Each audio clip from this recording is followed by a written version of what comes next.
Welcome to Five or Flop, a podcast for the best and worst historical fiction has to offer. I'm your host, Grace. And I'm Erin, and each week we'll be reading a different historical fiction book to see if they're a five or a flop. Our theme for season 5 is family and friends. We have family this week with my brother, Nick. Nick, do you want to tell us what book we're reading?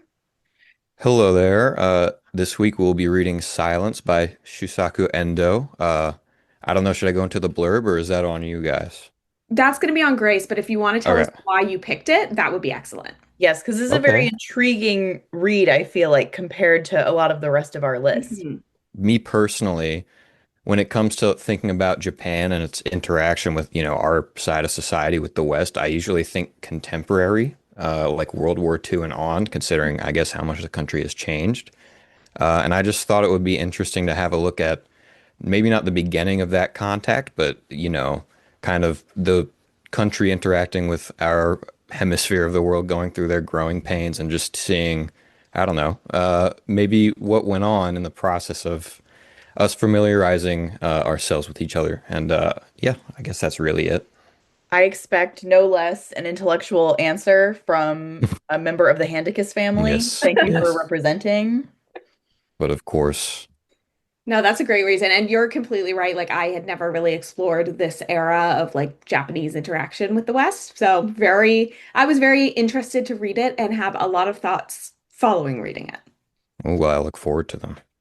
All right. How's everyone's week been? Grace, I just saw you last night. Yes, we have the same thing written down. We were at the Caps game last night, and considering that they've been doing bad without us there, I think we were the good luck charm. I left early. They did end up winning.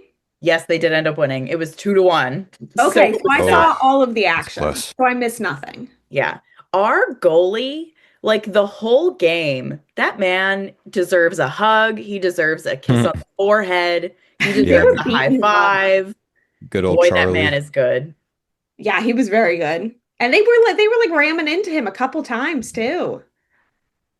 Doing the splits to block shots. Yeah. No, it was impressive. And I don't really follow hockey, but it was very impressive. Yeah. I mean, me neither, to be honest, but it's objectively entertaining to watch for at least a little bit. You knew Yeah, the little I champs though. I really got to go see a Cavs game in person. I still haven't seen one, and I hear they're very fun live. Well, Oh as yeah. of last night, I have a free hat that you can wear. We all got a Oh free yeah, hat. I was watching on TV a little bit, and the crowd was just a sea of tan hats. I thought that might be going on. Hmm. Yes. Well, because Nick, you and I last year we went to that basketball game, the Wizards game, and we arrived too late to get the free hat. So this time I was Yeah, like, I'm getting that fucking hat. And yeah, I I did. was You so got there mad about that early. too. It was a Yeah. really nice hat, Jordan Poole designed. Although he's a trader now, so I guess it's Wait, fine. did he was he the one that threw the big bitch fit about wanting to get traded? I mean, he was like passive aggressive and kind of like, yeah, snarky, and he kind of still throws shots at us. So, yeah, Dang. You yeah. shouldn't kick a man while they're down. Like I we're know, not and good enough we've to been down for since we existed. you should not throw shade at a team as bad as us. Yeah, it sucks, but that's sports. Yeah. Have you been up to anything fun, Nick?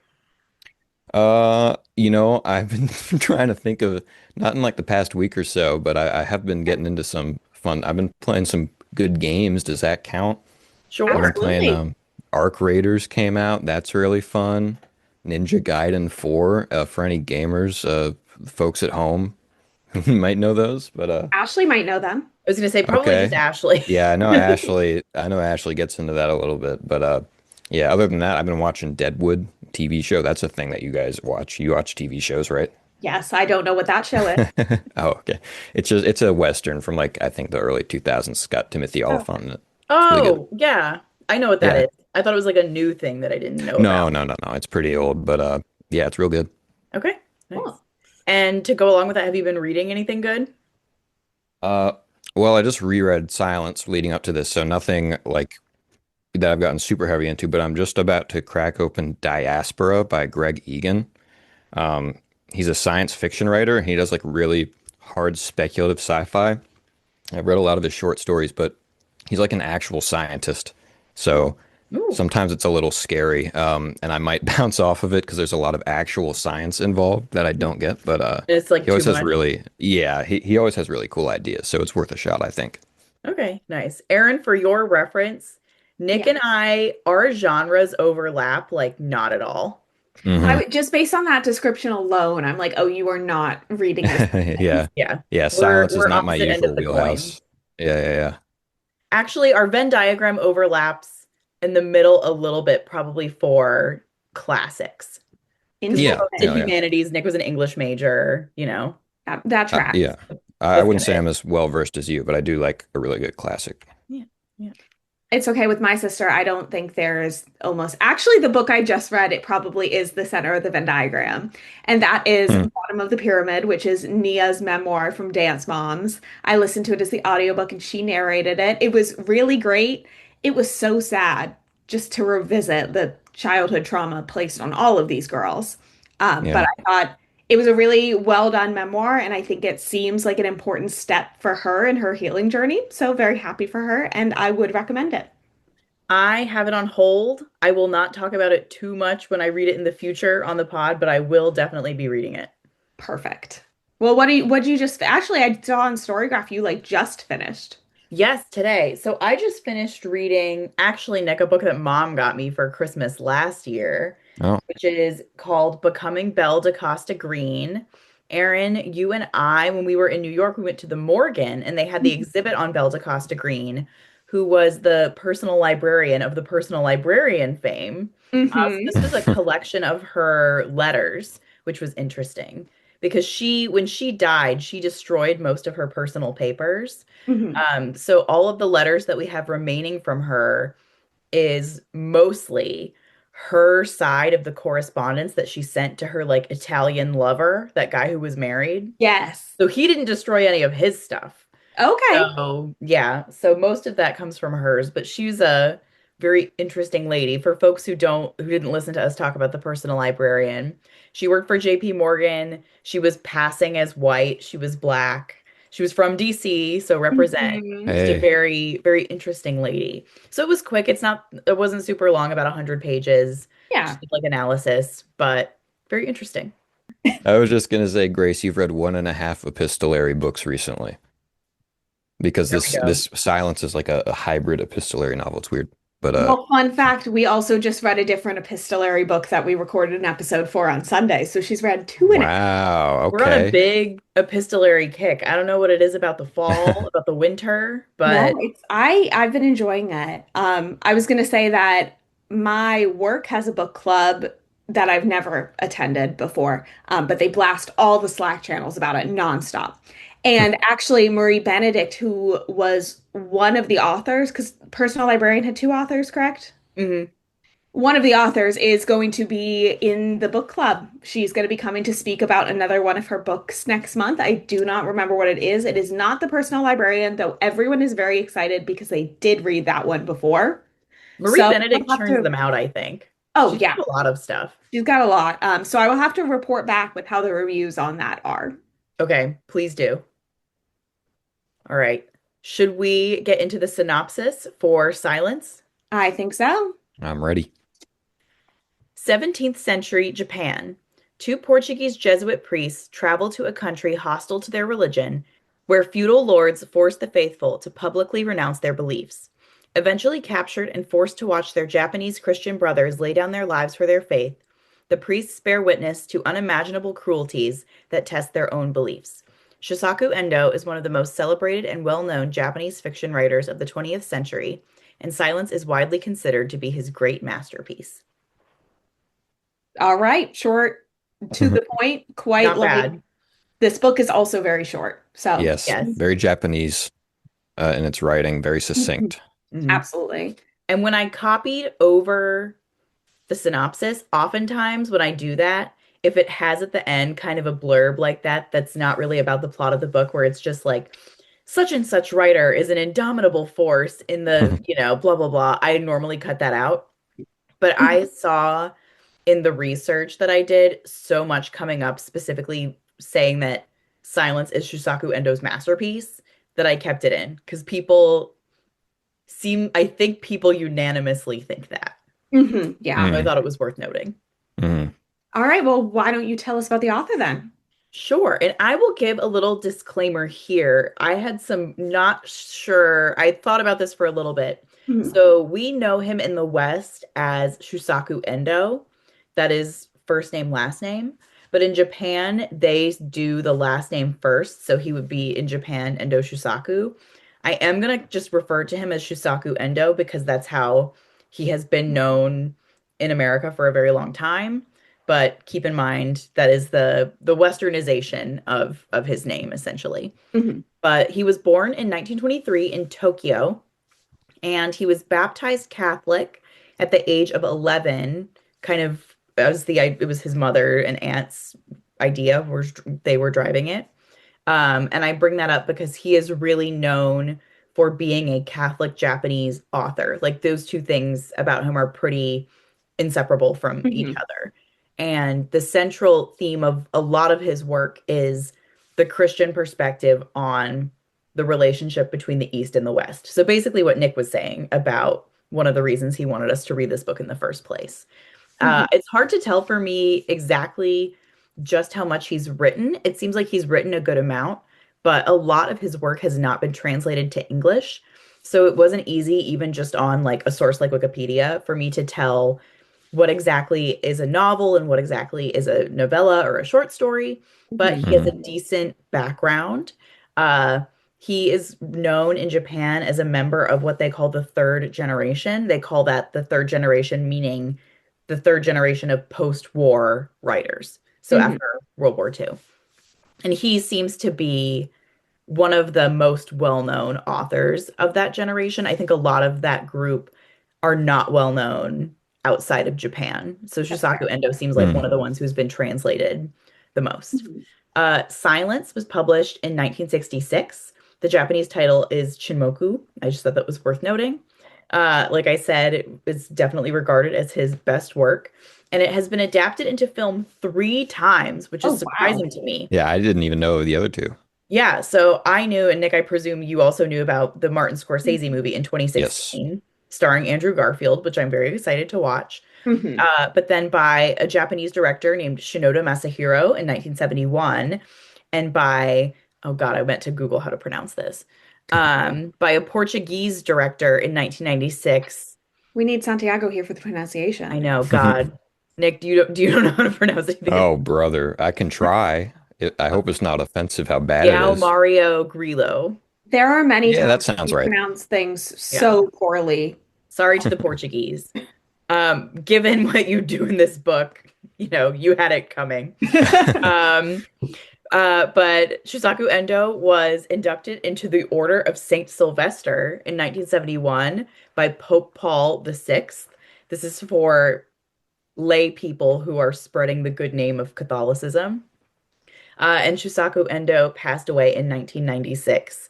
There is a museum dedicated to him. I didn't include that Huh. here. I had a hard time getting a sense of how legitimate it was because I think it was set up by his widow. So I don't know if it's like a source of scholarly analysis, but either way, I think it's probably a nice hub of like his Yeah. papers and things like that. So Mhm. Yeah, yeah, if you yeah. are in Japan, you can visit the Shusaku Endo Museum. If only it was That's 2 interesting. years ago when I was in Japan. I know, Right. although you Would have probably gone. probably would not have gone. I probably would not have gone, but Premier now I would have. vacation destination, Yeah. Shusaku Endo Museum. Well, the photos of it seemed like it was on the coast. It was like by a lovely shore. Oh, so probably Maybe it was Oh, a town you would okay. have wanted to be in anyway. All right, all nowhere right. near where I was. Has anyone read anything else by Shusaku Endo? Nope. Nick? I have not, but today at work, I watched Silence, the Scorsese film, on my phone. Oh, he was preparing for the pod. Okay. Yeah, I was really interested to see how it was adapted, and it was very good. Okay, I have a question Um, about that. I have not seen that movie. However, I very much remember the trailer from like in yes, movie that's why theaters. I wanted to read this book originally, is because I remember it left such an impression on me. Okay. Well, it looked very beautiful, the trailer, and I believe had lots of like mountain landscapes and stuff. So is that Hmm. a movie that you can like successfully watch on your phone? Oh, no, no, not at all. I feel ashamed, and I'm sure Marty is shaking his fist at me right now. But Right. still, the screenplay and the performances were very good, and from what I could tell, the cinematography was nice enough on my little phone. So Okay. Well, you can watch it again sometime later on Dad's absolutely giant his TV. 70,000 inch TV, That's yes. Santiago's dream. I have the IMDb up, and I knew it was Andrew Garfield and Liam Neeson. I did not know Adam Driver was in this. You know what? I Adam Driver, forgot my until today. favorite. Yeah. Yeah. He's in it, and then well, spoilers, never mind. I can't say too much yet, but Well, that's because we haven't given the disclaimer that I'm about to give, which is our yes. judgments come based on the book and characters within the book, rather than any real historical figures they may have been based on, and spoilers ahead. Sorry. So now you're allowed to give spoilers. He drowns. Ah! Yeah. Okay, that's good Yeah, because in my head I was like, obviously I know that Andrew Garfield plays Rodriguez, who's our point of yes. view guy. But I was in my head, I guess I should have figured who Adam Driver and who Liam Neeson Yeah, were he plays based on the Garpe fact or that Liam Neeson Garupe. is significantly older. Yes. Hmm. I did not know Adam Driver you were like a fan of, Grace. Oh my gosh. I get so mad. It's because I watched Girls. I get so Oh. mad thinking about how he didn't win an Emmy for Girls when he absolutely deserved one. In fact, he deserved two at least. All right. Shall we get into the book? Yes. Where should Let's we do it. start? I don't know where to start today. Usually I have a place, not today. Nick, do you have an But, idea? Well, oh actually, man. I do have an idea. Okay, Okay, thank Let's Aaron. God. talk a little bit about the structure because we kind of hinted that it's a little epistolary. Mm. Yes. This was very interesting to me, actually.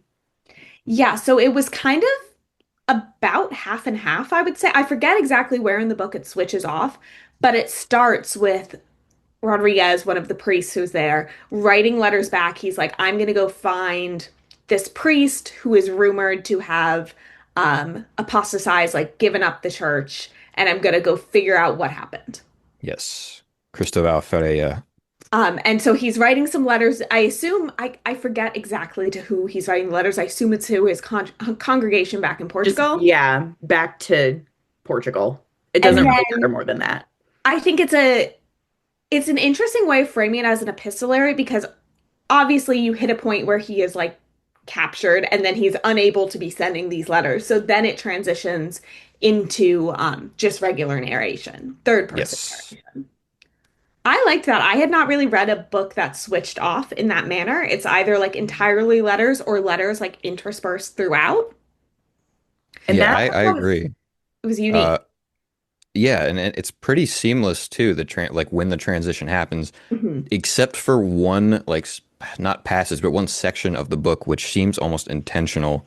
Um, and I don't know if I'm getting off on too much of a tangent, but did you guys notice shortly after he was captured, it starts referring to Rodriguez as the priest instead Yes. of Yeah. yeah. I thought that they were going to do some bait and switch and it was going to be like Garpe the whole time once we got there. But I wonder what went into that decision there. Because Well, before what that, it's just Rodriguez. Yeah, no, I I agree. Go ahead, Grace. I noticed that my thought was because those are written.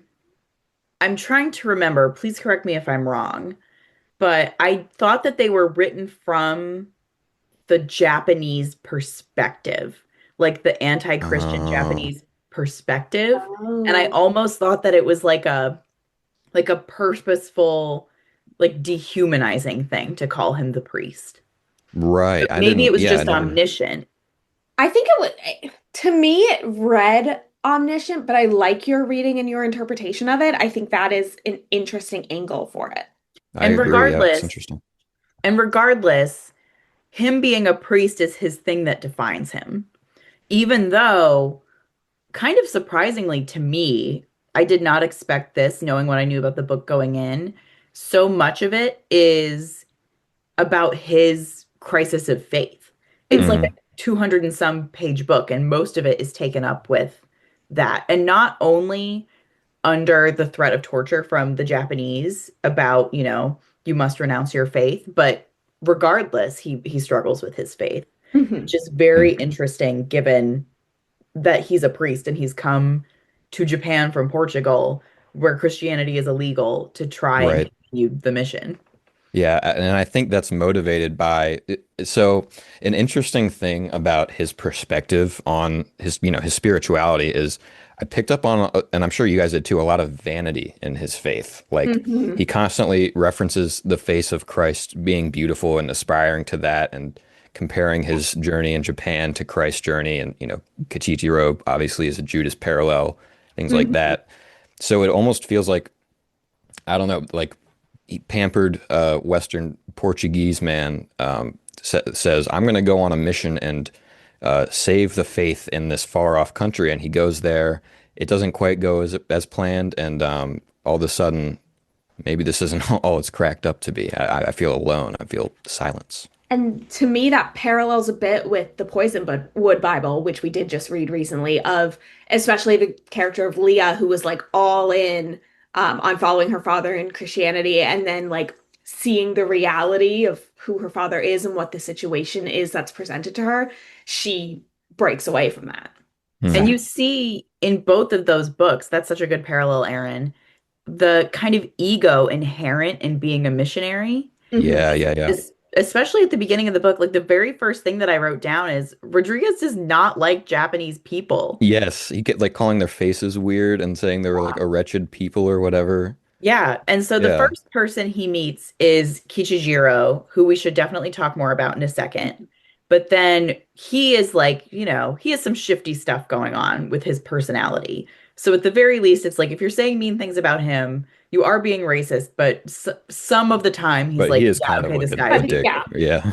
But even when he gets to their first little mountain village, and there's this whole community of underground Japanese Christians who are so grateful that they're there, he's not really that nice to them either. He's really critical of the way that they worship because they've had like no access to, you know, the Catholic setup that they have in Portugal. Like there's Right, nothing else that they know how to worship with. So he's judgmental of them even though they're on his side. right. And And it he, is a very interesting thing you'll see throughout Catholicism of like, and probably broader Christianity in general, but I'm, speaking from my own experience of like the correct and the beautiful way of doing things, and mm, everything else is not valid. I remember, and this is a very stretched out comparison I'm making, but for a while back home, my church was under renovation. So they had us have mass in like one of their like office type buildings. And everyone there were a lot of like snooty older people who were like, oh, this isn't real Catholicism because we're not in a church. We're in this ugly. right, And that's all I kept thinking of like the entire time I'm reading it. I'm like, you just are taking this missionary work to justify yourself and confirm your own faith to yourself, not because you actually care about the people. And one of the first things I wrote down was one of his earliest letters when he talked about, and correct my pronunciation, Ferreira. I think yeah, Ferrero I think is right. I think That's so. what I Ferreira. said in the movie. Okay, perfect. We'll go with that. Ferreira, one of the things that he writes down is about how the church was like way more upset that he had renounced his faith than any of the torture of the Japanese people, of the priests, of anyone that was happening. Right. So Yeah, we're and that off to a rough start already. off to a very rough start.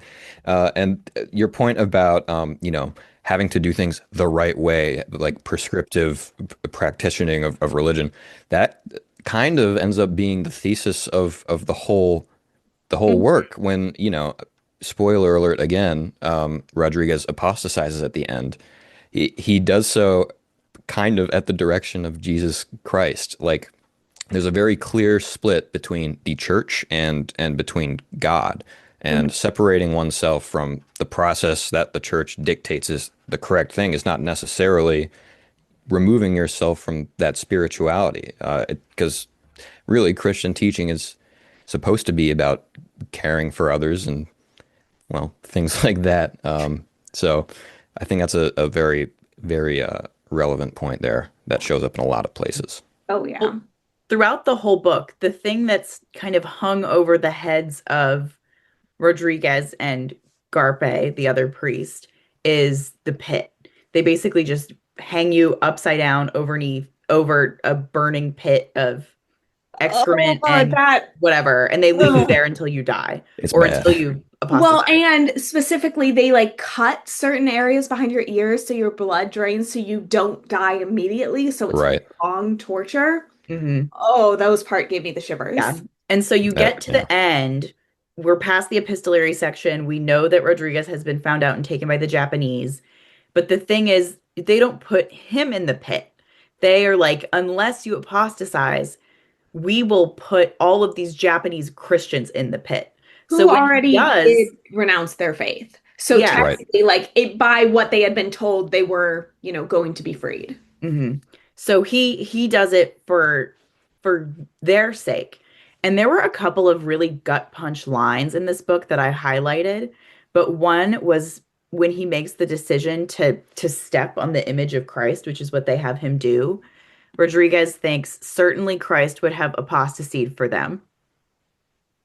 Like he's like Christ would not have hesitated to step on his own image, which in the grand scheme of things, what does that do to save these people from being tortured in the pit? And so Mhm. that was a real punch to the gut. Oh yeah. And you're right. Like that is the theme that Mhm. what is faith, what is loyalty, what is belief, and how does, what Christ wants, how does that differ from what the church wants? Yeah, and furthermore, what the church wants causes so many problems in this world that are not necessarily they're not necessary to practicing Mhm. Christianity. It's just at the behest of, mortal men on this earthly plane who cannot possibly know what the heavens hold for them. Mhm. Mhm. And it's the same with the Japanese Christians who we see in the beginning, who don't have churches, who don't, have priests, who are praying the Lord's Prayer incorrectly, who are worshiping kind of in a similar way to Japanese Buddhist worshiping, but they are very solid and strong in their faith. Like they Mhm. don't have all of these trappings, but the book poses the question, how necessary is that? Yes. Well, I was quiet there because I have a connection I want to make, but I don't know how to make it. But it's just that the whole thing of this country, it's a swamp. It does not, nothing can take root here that people do not understand. And I thought, what Grace, when you mentioned, Japanese Christians practicing kind of like Buddhists do, I really liked the idea, or maybe not even idea. I guess this really happened. It's a historical fiction, but that the people of Japan, the culture is just so far from what we know. And of course, this is early on in, our interaction with each other that even with like interpreters and translators, they don't really understand what Christian like what the priests were trying to bring to Japan. They Mhm. saw like Jesus was misinterpreted as, I think, Dainichi was the word, like for son. So they have a very naturalistic perspective. And despite, all the efforts of the missionaries, and regardless of what appearances may seem like, Christianity just took on a completely different form due to the, cultural history of this country all the way across the world, which I thought was cool. I am going to have a lot more to say on that whole idea in historical accuracy, but I do have in my research a quote that I put to talk about here because it's Mhm. not really, it's just kind of an opinion. I found an article about this book from the Atlantic or not about this book, I found an article about Christianity in Japan in the Atlantic from 1904. Oh, wow. And I was Wow. able to read half of it until they abruptly told me that I don't pay for the Atlantic Right. anymore.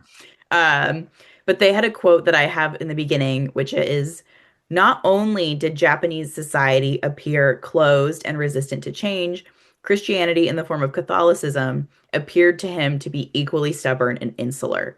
So basically, the idea that the Portuguese in the book have is Japan is a swamp, Christianity cannot take hold there. But really, they and the shogunate, who we see as the men who have outlawed Christianity in the book, the men who are driving this torture, are very inflexible about their country and their culture, but the Portuguese Catholics are equally so. Like Hmm. they are Right. not satisfied by the level of conversion that they have already in Japan. They have an impossibly high standard to meet. So it's it's a what's it called? Like a brick and an immovable wall. I'm forgetting the A rest of rock in a it. hard place. Rock in a hard place, Or wait. like neither of them are flexible. So they Hmm. Yeah. don't bend to meet each It's other. unstoppable force, immovable object. Unstoppable That's what force, we're looking immovable for. object. Yeah. Yes. Yeah, no, and it's interesting too because obviously the inflexibility of at least Christianity, I can't speak too much to the shogunate because I'm not super well versed in the history of the time, but the inflexibility of Christianity ties back to what we were talking about earlier. It all comes down to the church, Hmm. not really the actual idea of the religion itself. And we see that in the ending when Rodriguez, regardless of external appearances, maintains his faith throughout the rest of his life in Japan. And that's up to him abandoning the church, but retaining his spirituality. And I think at that point, at the end, is the only time he'll ever even come close to understanding like the realities of the Japanese Christians and how they practice their faith. And Yeah. him having to, I mean, clearly unwillingly, but no matter what, having to accept that he is not going to be able to return to what his ideals of the religion were. Mm. I think let's maybe we should talk a little about just kind of the broad strokes of the plot, but I think his ending wound up so fascinating to me. Mhm. We I haven't done agree. it in order, but I think we kind of have in a roundabout way because not an insane amount happens. Yeah. But Rodriguez and Garpe, who are the two Portuguese missionaries, go to Japan to again continue this mission. Then they hear that this other priest has apostasy named Ferreira. Eventually, they're separated. Um, Garpe ends up being martyred. He does not renounce his faith. Mhm. And then at the end is when Rodriguez has this moment of agreeing to step on the image of Christ. And after that, he basically, has to fully renounce his faith. He's no longer a priest. The people who are holding him are like, okay, we're going to give you a Japanese name. Like, you can take this guy's identity. He just died. You can marry his wife. And then Yeah. he has a new career path, shall we say, of having to assist the government in rooting out smuggled Christian items that are coming into the country or have been hidden in people's homes, things like that. And it's so interesting to me that that is what he ends up doing, having originally been, party to the smuggling. And again, very comparable to the Poisonwood Bible, where half of that family they go to the Congo and then they never leave Africa. They never go Hmm. back to America. Like he doesn't go back to Portugal Hmm.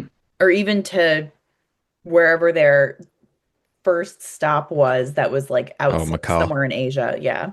Hmm. But no, I really loved that ending for him because I loved that, even though he did the right thing objectively, like he saved the people who were being tortured by renouncing his faith, but even still, he can't escape the reality of what he did and how long it took him to choose to do that. Because his form of torture was not being hung over the pit, it was being isolated in silence and having to hear the people who were being tortured. Right. And that's reflects what martyrdom really kind of meant to these people. It wasn't what you would initially think, an act of sacrifice for the greater good. It's just kind of chasing glory at this point. Hmm. Like he's jealous of Garpe for getting to martyr himself. Hmm. His torture is that he literally can't, like, his torture is being kept alive, which is, Hmm. when you step outside of it, pretty weird to think about Yeah. and ties back to the whole vanity of the thing. And that ties, Aaron, what you said so great into another point, which is about the title. Oh, I love that. When Hmm. I got to Hmm. the meaning of the title, I loved it. It was Well, so it's got Hmm. multiple meanings, but yeah. also the very first time the word silence is used in the book, it's in reference to the way that God answers Rodriguez's prayers with silence. And Hmm. that was like bone chilling. That was Oh my first yeah. moment Yes. in the book of like, oh my gosh. Because up until then, you're kind of like, this, I'll find out why this book is called Silence, but it is not immediately apparent to me. Hmm. No, I thought it was so great and just like him feeling like he was being faced with silence but also at the same point, it's him choosing silence, it's him choosing to ignore like what is going to save people's lives in pursuit of that glory. And I think it's Yes. so interesting that when he finally is fully face to face with the stepping on the portrait, which is the act of renouncing in this book, that is the only time God is not silent to him. And he, as Grace, you wrote down that quote, certainly Christ would have apostatized for them. And that's when he hears, the answer to his prayers and what he's supposed Yes. to do. Hmm. Literally, like literally hears. Mhm. Yeah, even in the movie, like it zooms in on the Fumier, the idol of Christ's face, and there's a voiceover of Jesus saying that to him. It's pretty crazy. I have to watch this movie. I'm excited to watch it. It's good. It's longer than you'd expect considering how long this book is, but it How doesn't. long is it? 2 hours and 42 minutes. How? Did they add new material? No, and you know what? It doesn't drag. It works. And I don't know how. Ask Martin Scorsese. That Well, man is a miracle worker. all right, No, all no pun right. intended. Yeah, I loved it. I thought that like we often have titles that, whether we understand the symbolism or not, play in symbolically to what we're reading. But this one was, I think, maybe one of the most well done in that regard of things that I can at least call to mind that we've read for the pod. Most Agreed. definitely. Well, I guess I wouldn't know for the rest of the pod, but I agree. It's a Yeah, very good title. it is. And it's just woven in thematically so well. And I think mirrors the reality of a crisis of faith for a lot of people, even not in the severity of this situation. But I think that's an Mhm. average situation for someone who is experiencing a crisis of faith, like feeling like you're just getting silence in response to Yeah. everything. Hey, well, there's that whole little adage where, guy walking across the beach, there's two sets of footprints, and then Christ, in my hardest moments, why did you Hmm. abandon me? No, I was carrying you. It's that. It's Exactly. literally that. Yeah. Should we talk about Kichijira now? Yes, Kind of Aaron Oh, and that leaving I us guy. have both in on. noted to talk about him. Rightly so. He is a I guess complex is the word, but he's so pathetic. And then at the end of the book, you feel so bad for him. Like you were talking about gut punches. The one line that stuck out to me the most, I think, was his last like plea to Rodriguez when he was in that last prison before he apostatized. He says, "I was born weak. One who is weak at heart cannot die a martyr. What am I to do? Ah, why was I born into the world at all?" And he just shows so much despair and brings up this idea of if I wasn't born in this time, I could still be a happy, upstanding Christian. And it's just so sad. I feel so Yeah. sorry for the guy. Oh, yeah. And he really, I feel his pursuit of forgiveness is genuine throughout, but he's such an interesting foil to Rodriguez, whose kind of motivation was that glory in martyrdom. Like he wanted to die at many points in this for the cause. Mm, Whereas Kichijiro's motivation was to stay alive. Like when him and I think it was a group of two other men were taken, he was the only one who renounced his faith and the only one allowed to live. right. And And the he, only reason he was alive at the beginning of the story is because he was the only one of his family to renounce the faith, and he Mhm. watched them burn at the stake for it. I was going to say, he does that throughout the book whenever he needs to. He will admit to being a Christian or lie Hmm. as needed. Rodriguez himself isn't sure if he's a Christian or not for the first maybe as much as 50 pages, maybe not quite that much. Hmm. But he is a person who is incapable of not looking out for their own self-interest and self-preservation. Hmm. And Nick, you're right about that it's a time period thing because there are so many periods where that would be a thing that is celebrated.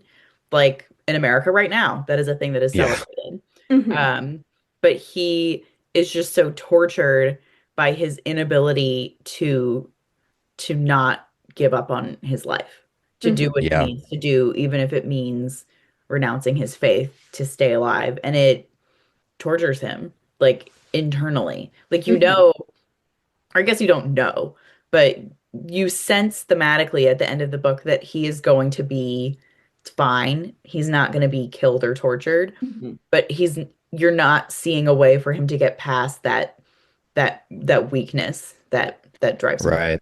Hmm. And I don't know if you guys read past into the appendices at all. I only skimmed them a little bit, but there are actual like plot events that happen after the ending of the main story. And Kichijiro is killed because he's caught with an idol.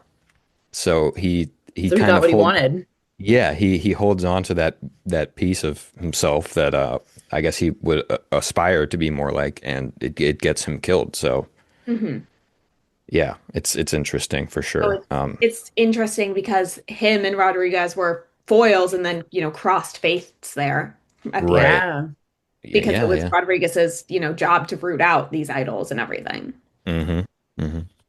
And that's a foil done right Yeah. because they have that central meeting point of a crisis of faith, but then you have every other polar opposite that you can, where Kishijiro starts out being a denier, Rodriguez a priest, Rodriguez is Portuguese, Kishijiro is Japanese. Those two characters really tie the themes of the Hmm. book together in a way that also is represented by the character of Ferreira, who you only meet briefly, but who kind of sums up all of this. He Hmm. is what Rodriguez will become by the end. Yes. And it's especially effective in the case of Ferreira because you do only meet him at the end, and all you hear about him throughout the whole book is what a model Christian he is, and what an amazing priest, and all the missionary work he's done. In fact, the whole reason that Garpe and Rodriguez go out on this mission is because they get word that Ferreira apostatized, and they don't believe it at first, and they have so much love and respect for the man that they need to see it for themselves and continue his mission. And it turns out, yeah, from the very beginning, he's kind of flipped, which is earth-shattering for Rodriguez in their first meeting, and ultimately Ferreira's, even though the voice of Jesus calls out to Rodriguez, Ferreira is that main voice that really tips the scale, I think, in the end. Yeah. Oh, yeah, completely. And Liam Neeson really put on a great performance, let me just say. He was very pathetic and sad in that movie. I'm excited to watch the movie. This is like a stacked cast. You're gonna like it. It's really good. I'll stop my complaining about movies not that movie shouldn't be over 90 minutes to sit through this one. Probably in Yeah, multiple yeah. settings, but that's I okay. do And then I we'll do watch kind of Gone with the agree. Wind. And then we'll have a double feature, which will really be like a quadruple feature. Right. And then the full trilogy extended edition Lord of the Rings. Don't even get me started. 12 hours or something like that. Wait, I don't think we did no, we wouldn't have done the extended ones when we watched them, but we watched all of them. It took multiple sittings for each movie. Oh yeah, they are monsters, but they're good. I Well, let me don't, tell you. I don't agree with you there, but that's okay. I I am in mean, the minority of our podcast guests about Lord of the okay, Rings, well and I that's respect it. that's It's fine. that's heartening to hear at least. All All right. right. I do have one thing, not really to complain about, but I think that is noteworthy, Mhm. Hmm. which is I feel like I worry about the full experience that I'm getting reading this book in translation. Yeah. Right. I guess that's always with translated works a thing, right? Yeah, I suppose so. I've read a handful. I believe for the pod, we've only read one. We read Love in the Time of Cholera. And I have heard, well, I think everyone who's told me this, I'm not confident they have read it in Spanish, but I have heard that it is better in Spanish. Listen, I'm sure that every translation is a bit different. Maybe you lose something. Hmm. I'm sure. But even that, I felt like such a strong tone that I didn't think I was missing out on anything. Something about this, the prose is very simple. I would use the word austere to Yeah. describe Mm. it. It's like not a wasted word and not a lot of, I would say not a lot of big words either. And Hmm. that sounds insulting, but that's not what I mean. Yeah. It's just like a, Simple. yeah, it's simple, it's austere. And I think that that is a a characteristic of Japanese literature. Hmm. I don't know for a fact, but I think so. But I think it doesn't translate 100%. Like I think I would get a I just have the sense that it's a better experience reading it in the Japanese. Obviously, I'm happy that I read it this way because I either read it in English or I don't read it. I can't read or speak Japanese. But I would love to know from someone who was like able to read both, like how different they are. Yeah, that would be an Yeah. interesting comparison. I was also just thinking our comparison point being Love in the Time of Cholera. I think the ease of translating from Spanish to English is probably easier to not lose as much meaning because the languages are very similar to begin with. I think going from Japanese to English, you have a much bigger span to bridge there. Yeah, definitely, definitely. I mean, it's like an iconographic language. It just works differently at its core. Um, and I was gonna say, I didn't even really pick up on that, what you were talking about, Grace, until you just said it. But now that you do, I mean, throughout the whole book, like it seems a little at times, and not the whole time, but like just certain passages seem disaffected, maybe, or A Mm, teeny bit, yeah, yeah. It seems like I don't know, somebody looking from the outside in and narrating what's going on, which mhm, I don't know. especially because so much of the beginning of the book is internal.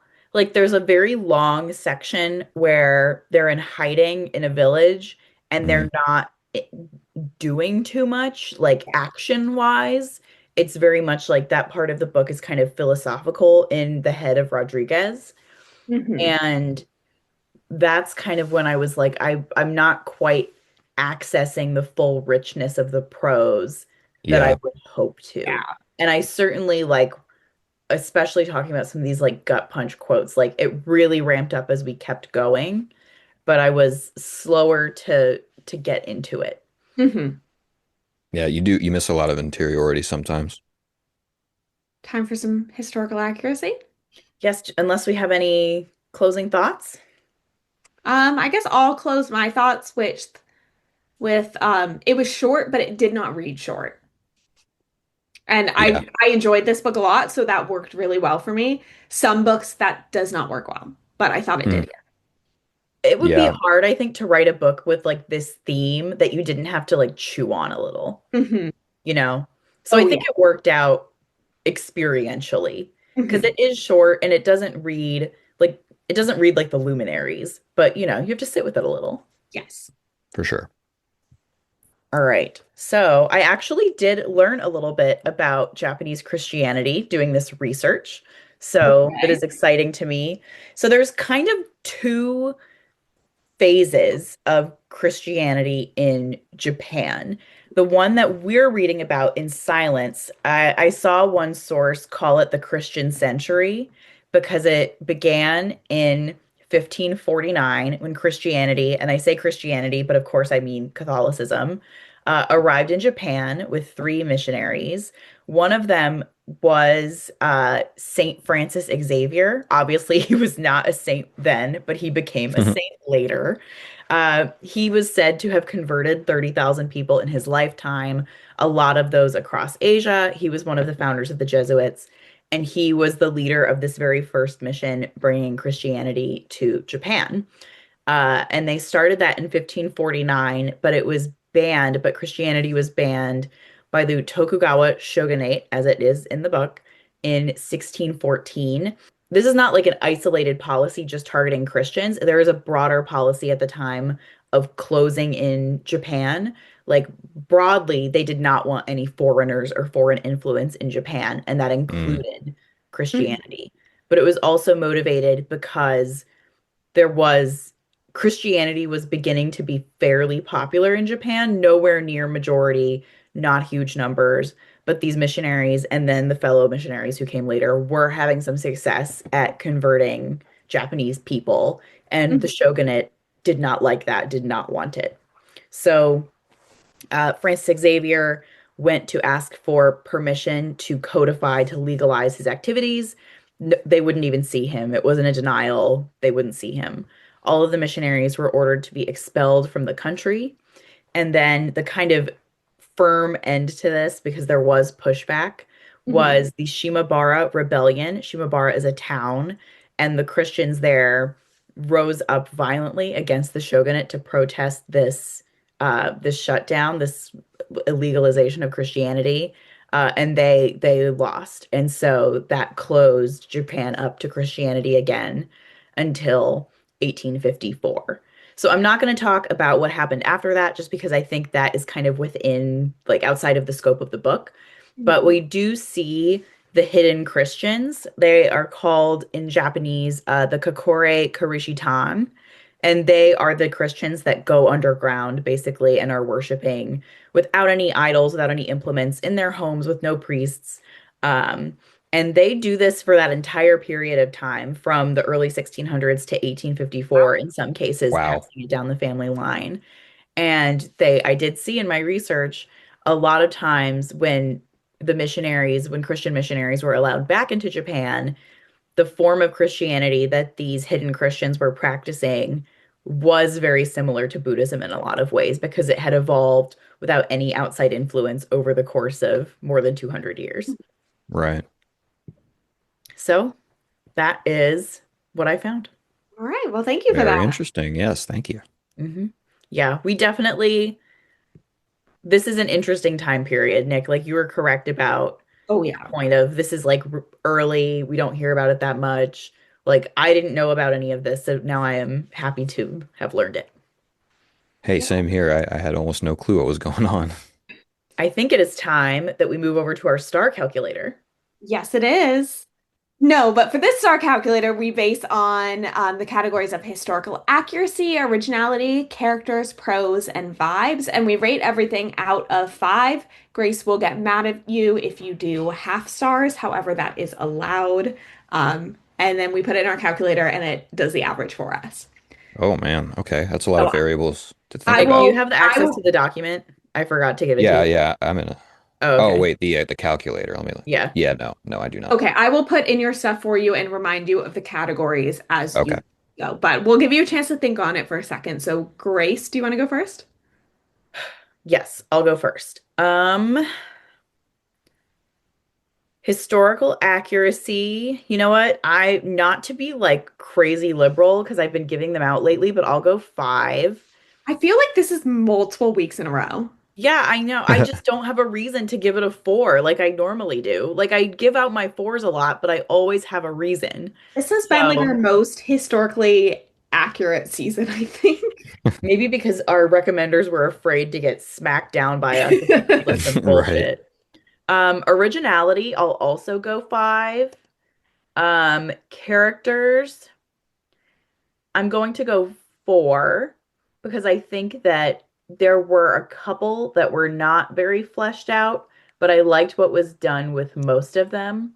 I think Garpe in particular was just kind of whatever. He was there to get martyred later. He was not like his own person. Um, and there were not that many characters. So Yes. there's good work here, but it's not a five. Um, Pros, I'm gonna go three just because the prose of the translation I read did not really draw me in, and it did worry me about what I might be missing. And vibes, I'm this is tough because this book is a thinker, and I liked that. I liked thinking and I liked mulling over its themes. The experience of reading it, I would not necessarily call pleasant. Hmm. So just because it's tough, it's a tough book. So I might go four here too, because I just can't. So that's a 4.2. I think I gave this a 3.75 on Storygraph. I might revise that up to a four. This is one of those books that has been raised in my estimation after having finished it. But regardless, I think that this is not quite a five, but certainly a fine leaning five. Well, I'm going Okay. to go next because I think we might have a pod first because this is the first time where we haven't given it fives across the board, but I have the exact same scores for the exact same reasons as you. Wow. So I'm not even going to go through each individually, but I will add for vibes. I was I don't do well with, things with like torture and things that make me squeamish, but what brought it back up for vibes from me was that this is like thematically something that really hits home for me and I really enjoyed thinking through these kind of like theological, fluctuations of a person's inner workings in a setting that I have not been exposed to before. So that is a 4.2. I gave it a 4.25. And so that is a fine leaning five for sure, but not a fun this week. You very Okay. much need to be telling your GW religion major people that they should be reading this book as part of the I curriculum. I should have read Yeah. this in college at some point. Actually, I don't know if I had any classes that would have been applicable, but there were classes I didn't take where they should have been reading this for sure, just based on the title of the class alone. All right, Well, Love this one. Nick, it's your turn to rate. okay. So first is that historical accuracy first? Historical accuracy, first up. Okay. Well, I think I'm also going to go five on that. I'm no expert, but having read, the translator's preface, that guy went into big detail. Grace just gave me a whole rundown of it. Um, I Seemed right also to read me. that. That was quite good. I would It recommend really reading it was. if your edition Yeah. has it. I Yes. skipped it. I should have. Um, it's worth a read for sure. Okay, what's next? Let's see. Originality. Originality. Whew. I mean, I haven't read anything like this before, so I guess I have to go five. I really don't. I like to be stringent with my ratings usually, but I have no reason to take it down at all. Um, Well, that's also what's fun about because sometimes we just do the rating on Storygraph like right after we read it, which is pretty much just based on vibes. So it's interesting to yes. go back and kind of break it down into these random subject areas we've No, decided. you're right. Yeah, I like that strategy. But next Um, up is characters. Characters. Okay. See, this is a complicated one for the reasons you guys have stated. Like, there's a few really fleshed out characters, and then everyone else is kind of like ancillary. Mhm. I really like Rodriguez. I liked reading his journey. Kichijiro is really cool. Inoue is really interesting, who we didn't mention at all. But other than that, nobody like other than those three, and then like Ferreira as kind of like a spice on top, didn't really grab me. I might go three there. Okay. None of the, villagers, the villagers had names and they were Christian, and that was about it. Just things like that, I think is going to bump that down a couple points for me. So three Fair. there, and Next up is then prose. five. Oh, pros. I thought it was five. Okay. I'm going to have to go three for all the reasons previously stated. Just a little too straight up for me. No, I like some fancy words, and this didn't have too many of them, but it kept the story going, so it worked. But that's not a strength of the book. And then vibes is last. Yes. Vibes, I'm gonna go five. All Um, right. I very much enjoyed the vibes of this book. It's kind of started slow, but the more I became immersed in like the Christian way of thinking from Rodriguez's perspective and how that interacted with Japan and all the descriptions of the Japanese landscape, I this book kind of turned into a page turner for me.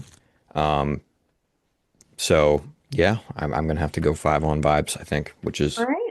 And controversial in this room. that also gives you a 4.2 final score. So we are No all. kidding. This book is a 4.2. Take it or leave it. And That's Nick, I don't know if you track or use Storygraph or Goodreads, but do you rate books after you finish them? I tend not to rate things Okay, that's fair. in general, but this was a fun experience, a look inside the mind of Nick Handicus for once. Yeah. So yeah, there you go. All right. Well, thank you for suggesting this one. I really enjoyed reading it, and it's probably not something I would have picked up otherwise. So very grateful I had the opportunity.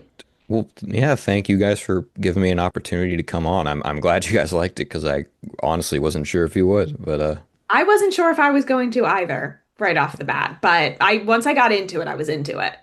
glad to have brought a good book to the five or flop audience. Yes. Exactly. That's the beauty of the pod. You never know what you're going to Yes. get. Truly Yes. never know. There you But go. we do know what we're going to get next week because we're reading The Island of Sea Women by Lisa C., suggested by my good friend Kate Weiss. And Oh, I Kate am, Weiss. oh, hell yeah, we love Kate. Nick I am, has met Kate. oh, I figured he had. Yeah. I am super excited to talk about this one next week.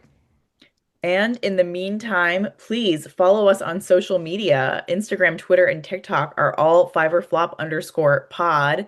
And of course, you got to follow that Storygraph reading challenge. We are still trying to get to 10 followers. You can find that in the bio of all of our social media. If you have any books you think we should be reading, fill out the recommendation form, also linked in our bio, or you can shoot us an email at fiveorfloppodcast@gmail.com. And in the meantime, Nick, do you know our sign off? Oh, you know what? I was going to ask if I could do one, but you guys do yours. Can I do mine after yours? Sure. Can I do it before You so can that do it's it more before, You fun? go Okay, first. that yeah, that's more fair. That's more fair. Okay, for the folks at home, until next time, keep flopping. That's pretty good. Thank you, thank you. Well, And happy reading. bye. Bye bye.